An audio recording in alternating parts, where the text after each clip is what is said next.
Pesa. Rest in peace. Kimngetio. Basogate. Rest in peace. George Were. Pilot negigete ndege inoto. Rest in peace. Nicholas Kosgei ambaye alikuwa photographer wa mheshimiwa. Mtuamizi. Okay, so actually family is Juana. Kene kunyola kaigai leo abu paraki msengwe. Yenga sari boy. Ye muziki tejo. Amache agoito nafasi enchi tugul amache kumapole na nyina tejo.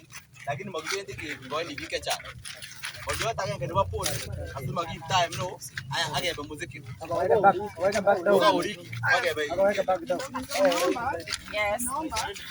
Useme tu kwa Kiswahili kwa sababu ndio lugha hatujaelewa. Sawa.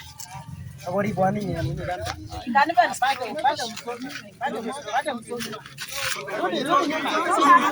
Baba weka back kidogo.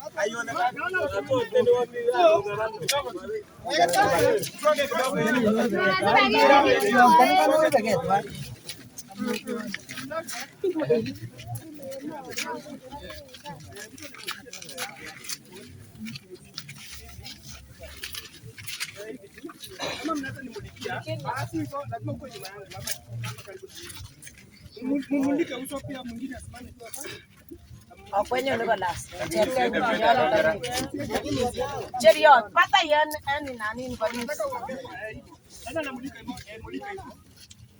Maji kana go.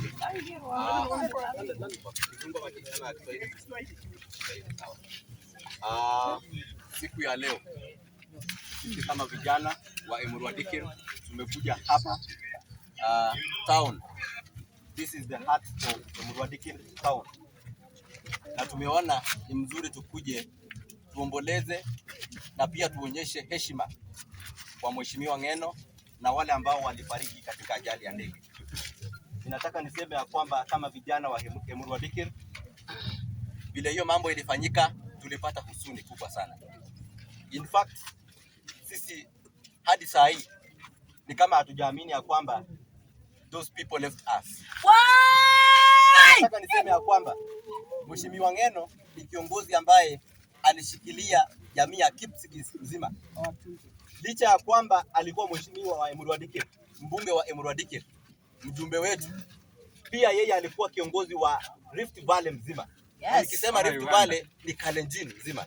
Yes. Na pia nchi ya Kenya ilikuwa inamngojea akuwe kiongozi. Alikuwa na mipango ya kuongoza nchi hii 2032. Lakini vile hii ajali imefanyika, sisi hatuna budi ila tu kusema ya kwamba mipango ya Mungu ni sisi hatukuwa tunajua.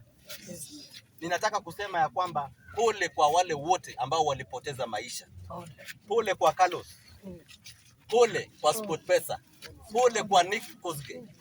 Pole kwa George Were. Pole kwa Kimngetio ambaye ni wa Sogate na alikuwa ofisa wa Kenya Forest Service. Pole sana kwa familia yao na tunaomba ya kwamba Mwenyezi Mungu aweze kuwatuliza katika wakati huu mgumu.